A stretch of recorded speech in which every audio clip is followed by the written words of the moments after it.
Good morning student. आज मैं आपको क्लास 6 का चैप्टर 3 पढ़ाने जा रही हूँ। इस पार्ट का नाम है आरंभिक नगर। हड़प्पा की कहानी के बारे में पढ़ेंगे आज हम। मैं आपको पूरा लेसन नहीं पढ़ा रही हूँ, इंपॉर्टेंट लाइन अंडरलाइन करूंगी। इससे आपको सीटेट, एसटेट और भी एग्जाम, गवर्नमेंट एग्जाम के लिए बहुत ही बेनिफिट फायदा होगा, क्योंकि हर टेस्ट के लिए एनसीईआरटी बुक ही आती है। तो उसको डीपली पढ़ने के लिए पहले हम 6 से शुरू करते हैं। बाकी हड़प्पा के बारे में सारी जानकारी हम इकट्ठी करके मैं आपको नोट दे दूंगी। फर्स्ट है आपका, अक्सर पुरानी इमारत हमारी कहानी बताती है। ये आपको पता है। अब मैं आपको पहली लाइन अंडरलाइन करा रही हूँ, आप बस ये देखना कि 150 साल पहले जब पंजाब में पहली बार रेलवे लाइन बिछाई जा रही थी, ये आपका मेन पॉइंट है। 150 साल पहले क्या था कि रेलवे लाइनें बिछाई जा रही थी। हम इस काम में जुटे इंजीनियरों को अचानक हड़प्पा पुरास्थल मिला। आपको पता होगा कि 150 साल पहले जब हमारी रेलवे लाइन बिछाई जा रही थी तो कुछ इंजीनियरों को हड़प्पा के यहाँ जो ईंटें मिली, उन्होंने क्या करा, उसमें रेलवे लाइन में बिछा दी। तो इससे ये आपकी इंपॉर्टेंट है कि आपसे वो पूछेंगे कितने साल पहले की बात है, कहाँ की बात है, तो पंजाब की बात है, 150 साल पुरानी बात है। अगला मैं आपको अंडरलाइन कराऊंगी, लगभग 80 साल पहले पुरातत्विदों ने इस स्थल को ढूंढा। कितने साल पहले ढूंढा? 80 साल पहले ढूंढा। 150 साल पहले क्या हुआ? पंजाब में पहली बार रेलवे लाइन बिछाई गई। इससे नेक्स्ट इन शहरों का निर्माण लगभग 4700 साल पहले हुआ था। ये आपका इंपॉर्टेंट है। मैं आपको पूरा डीपली नहीं जा रही हूँ, मैं आपको सिर्फ इम्पोर्टेंट लाइन पढ़ाऊंगी, क्योंकि मेरा मोटिवेशन ये है कि गवर्नमेंट एग्जाम की तैयारी करनी है तो आपको मैं इम्पोर्टेंट लाइनें दिखाऊं। पूरा लेसन पढ़ा के मैं आपका भी समय और अपना भी समय नहीं खराब कर रही। अगला है आपका, मैंने आपको ये इंग्लिश हिंदी दोनों में बता दिया है ताकि आपको कोई दिक्कत परेशानी ना हो। अगली आपकी हेडिंग है, इन नगरों की विशेषता क्या है। तो इन नगरों की क्या विशेषता है, आपको सिर्फ इसमें ऊंचाई वाले भाग को पुरातत्विदों ने नगर दुर्ग कहा है। जो ऊंचा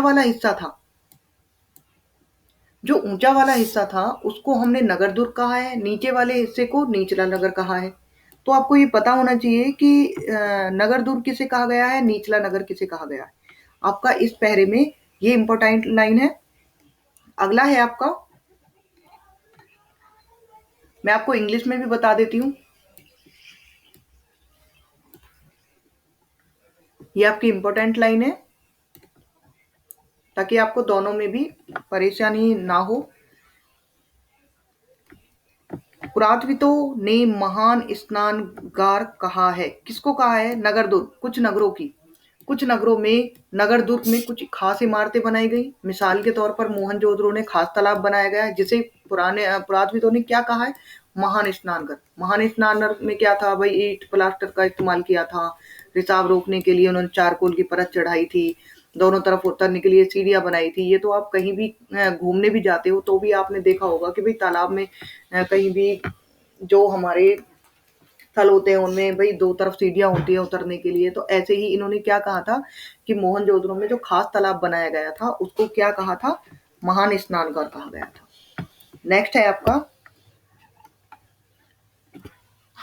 कालीबंगा और लोथल जैसे अन्य शहरों में अंगली कुंड मिले थे। तो आपका ये इंपॉर्टेंट है, अगर आपके गवर्नमेंट टेस्ट में भी एक बार आ भी चुका है कि अग्निकुंड कहाँ मिले थे। तो अग्निकुंड कालीबंगा और लोथल जैसे नगरों में मिले थे। तो ये आपकी इंपॉर्टेंट लाइन। हड़प्पा मोहनजोदड़ो जैसे कुछ नगर में बड़े बड़े भंडार गृह मिले थे। तो मैं आपको आगे इस लेसन को कंप्लीट करने के बाद आपको खुद से हाथ से बने हुए नोट्स भी दे रही हूँ, ताकि आप इसको एक बार आपके ये तसल्ली हो जाए कि हाँ भाई हमने एनसीईआरटी बुक का चैप्टर पढ़ लिया है और उसमें से ये इंपॉर्टेंट लाइनें मिल गई हैं।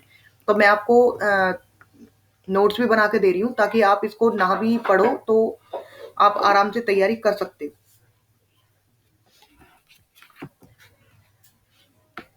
इसमें भवन, नाले और सड़कों के बारे में लिखा हुआ है। इसमें कोई ऐसी विशेष जानकारी नहीं है जो मैं आपको बताऊं। नगरीय जीवन कैसा था उनका? नगरीय जीवन में आपको पता होने भाई खास इमारतों में जुटे रहते थे। यहाँ के शासक थे। दूर दूर से धातु बहुमूल्य पदार्थ, मतलब उनका नगर में जो जीवन था वो कैसे बीत रहा था। इसमें मन के शब्द आ गया है। मन के क्या होता है, मन के बारे में ज्यादातर बच्चे यही कहते हैं। एक लकड़ी जैसे मोती होता है, मोती में छेद होता है और उसकी हम माला बना लेते हैं। ऐसे ही ये मनके होते हैं जो लकड़ी के उसके बने होते हैं, गोल, आभूषणों में काम आते हैं। इसके बाद आपका नगर और नई शिल्प है। नगर और नई शिल्प में क्या है कि यहाँ पर आपकी साइड में इसमें लिखा है नगरे आओ हम कुछ चीजों के बारे में अध्ययन करते हैं। आपका ये मनके हैं। यहाँ पर इसमें तांबे कांसे के औजार, हथियार, गहने और बर्तन बनाए जाते हैं। सोने और चांदी के गहने और बर्तन बनाए जाते हैं। जहाँ यहाँ मिली सबसे आकर्षक वस्तुओं में मनके, बाट और फलक है। तो आपको ये पता होना चाहिए मनके, बाट और फलक क्या होता है। आगे है आपका 7,000 साल पहले मेहरगढ़ में कपास की खेती होती थी। अब आपको क्वेश्चन है कि भाई 7,000 साल पहले कौन सी खेती होती थी? कपास की खेती होती थी। पकी हुई मिट्टी तथा फेनन से बनी तकलियां सूत कताई का संकेत देती थी। आपको बेटा ये अच्छे से पता होना चाहिए। जो भी मैंने आपको ये बताया है, चैप्टर पढ़ाया है, इसमें मेन पॉइंट आपके अंडरलाइन कर दिए हैं। अगर आप अपनी किसी गवर्नमेंट की तैयारी कर रहे हो या बोर्ड के एग्जाम की तैयारी कर रहे हो तो आपको मैं बता देती हूँ कि आपको ये सारी इंपॉर्टेंट लाइनें मैंने निशान लगवा दी हैं, तो आप इनकी अच्छे से तैयारी करें। ये मेरे नोट्स हैं। मैंने आपको बताए थे कि मैं आपको विशेष जो जानकारी है, इंपॉर्टेंट जानकारी, वो आपको नोट से दूंगी। हड़प्पा की कहानी अध्याय 4 है आपका आरंभिक नगर। 150 साल पहले पंजाब में रेलवे लाइन बिछाई गई, ये अभी मैंने आपको बताया। इन शहरों का निर्माण 4700 साल पहले हुआ। कालीबंगा और लोथल में अंगली कुंड मिले। हड़प्पा, मोहनजोदड़ो और लोथल बड़े बड़े भंडार गृह मिले।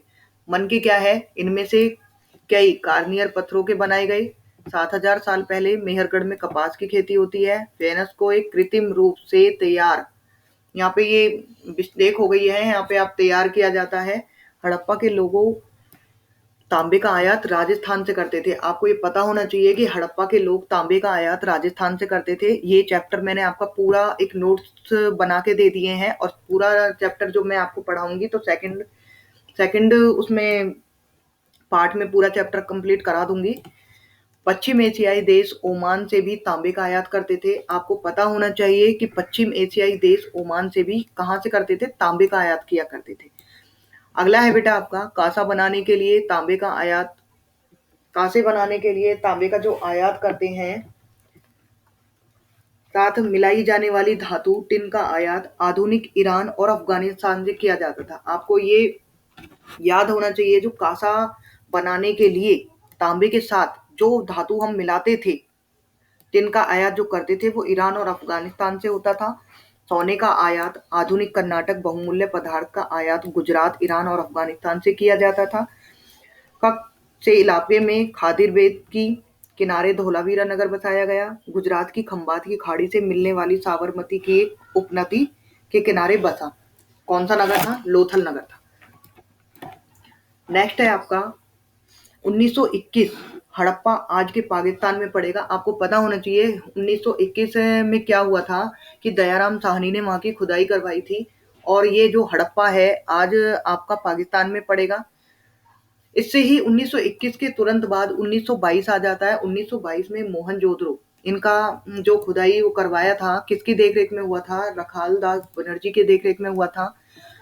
अब इसमें अब तक हमारे 1400-1500 ये स्थल मिल चुके हैं। आपको ये मैं बता देती हूँ एक बार कि अफगानिस्तान में 2 स्थल मिले, पाकिस्तान में 475, इंडिया में 925। अगर आपसे क्वेश्चन आता है कि भाई कौन सा स्टेट है जिसमें सबसे ज्यादा इंडिया में वो मिले हैं, तो हमारे गुजरात राज्य में सबसे ज्यादा स्थल पाए गए हैं। पाकिस्तान पाकिस्तान की इंपॉर्टेंट नदी सिंधु है, ये आपको पता होगा। और सिंधु के आसपास ज्यादा स्थल खुदाई से निकले हैं। सिंधु के आसपास की जितनी है तो लोगों ने इसका नाम रख दिया सिंधु घाटी सभ्यता। आपको पता है सिंधु क्या है? तो जब पुराने स्थल, बहुत ज्यादा स्थल मिले थे तो लोगों ने इसका नाम सिंधु घाटी सभ्यता रख दिया। ये अगला आपका पॉइंट मैंने लिख दिया है। इंडिया में सबसे ज्यादा स्थल गुजरात राज्य में पाए गए। 7 राज्य ऐसे थे जिनमें हमारे स्थल पाए गए, पर गुजरात एक ऐसा स्टेट है जिसमें हमारे सबसे ज़्यादा स्थल पाए गए हैं। तो ये मेरे नोट्स थे और मैंने आपको पूरा लेसन इसमें कंप्लीट करा दिया है। आप कोई भी गवर्नमेंट एग्ज़ाम दो, आप किसी भी टेस्ट की तैयारी करो, तो आपका ये लेसन बिल्कुल कंप्लीट है। जो भी आपका मेन पॉइंट इम्पोर्टेंट था, मैंने आपको सारा क्लियर कर दिया है। आपका होमवर्क है, ये आपका इंग्लिश में, हिंदी में, दोनों में मैंने दिया है। मैच द कॉलम आपको ये मैच करने हैं। आपको कमेंट बॉक्स में लिख के मुझे बताना है कि आपको मेरी वीडियो कैसे लगी, और आपको जो भी मेरे से हेल्प चाहिए मैं आपको वो नोट्स भी दूँगी। आप ज़्यादा से ज़्यादा पढ़ें, अच्छा पढ़ें। थैंक यू, धन्यवाद।